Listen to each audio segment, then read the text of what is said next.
Hi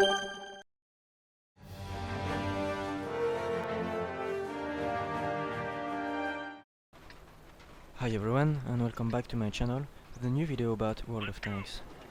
Today, the E-75. It's a tier 9 German heavy tank with a solid armor and a powerful gun. Well, it's an all-rounded tank. It's not extremely fast, but well, it's a heavy tank.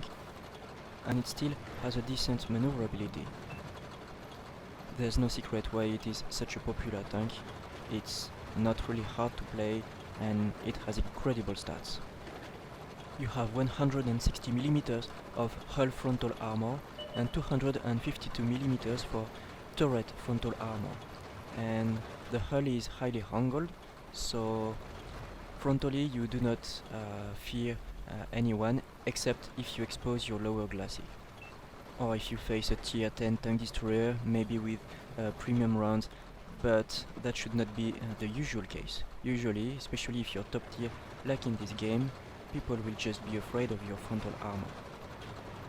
Your cannon has 246mm of penetration, which is quite high. It's not the highest value for tier 9, but it's definitely more than enough in order to penetrate most opponents. And if you're facing tier 10s, or well, let's say heavily armored opponents, you should aim for weak spots if you are in short range.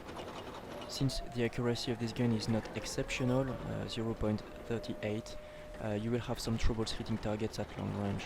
I mean, if they are heavily armored, you will not be able to shoot at weak spot.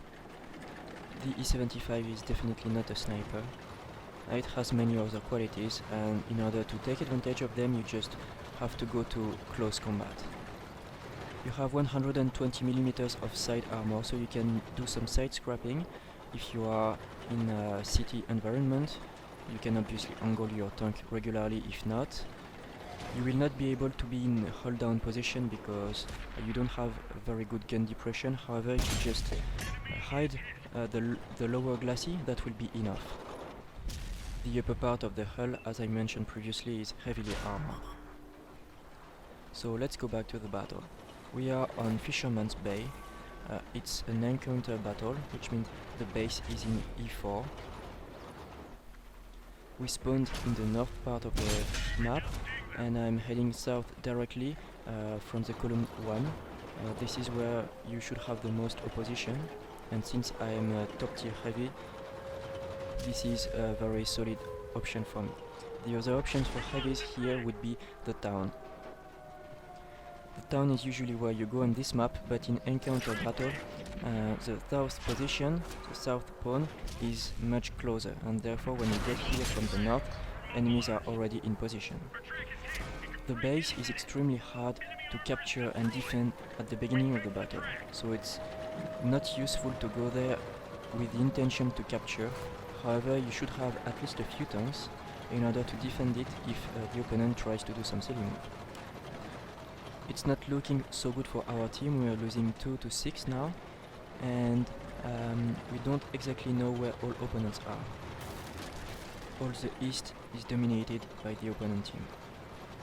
So we'll take cover with this rock and these houses, and my objective was to spot the artillery, but I didn't. And now I am bouncing again this Indian Panzer. Well, even if I would penetrate him in most of his tank, I mean even the frontal part of his hull should not block my shells, I deviated a lot. So as you can see, the accuracy of this gun is not his strength, but as soon as you hit someone, usually you will deal some serious damage.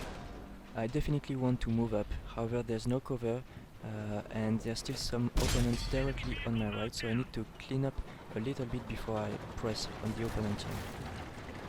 And still no sign of the artillery for now. So I'd like to take care of this Ferdinand, so I'm just moving towards him, and I got racked by someone on my left, so as you can see I'm still very exposed. He hit me directly in the cupola. It's a weak spot. It's decently armored, but at close range with the tank destroyer, he will have no problem penetrating it. If the enemy is in position to hit it regularly, just move your turret from left and right, and that should limit the number of shells going through. The Ferdinand is definitely not very mobile, not as much as the Yak Panther 2, therefore I'm just in his back and he will die soon. My platoon mate is right with me, so I know he will just finish him. Oh wait, he didn't, so I was ignoring him while I'm moving back, and I don't know what happened here. Well, I have no more time to lose. I let my platoon mate finishing him, because if I keep having my turret on the side, it will be easily penetrated by this IS-8 and this Indian Panzer. Now we've managed to secure the southwest of the battlefield, and those enemies are mostly surrounded. I'm still getting hit from the enemies in E5 and E6. I don't know why they are not paying attention to their minimap, but it's alright. They are getting rushed by our allies and they should not last very long. I don't have many options here. I don't have any cover. There's no rock to protect me. I will still be spotted by this Indian Panzer. So in this scenario you want to be properly angled to move back and forth and make sure that your turret is not exposed to anyone. The front is extremely well armored, but it's not the case for the side. And it's also where your rack is, and you definitely don't want to be ammo-racked in an E-75. And now those last 3 enemies are spotted, just a matter of time. Now make it 2. And I am rushing now this Indian Panzer. I definitely want him dead. I bounced too many shells on him. It's just a matter of pride.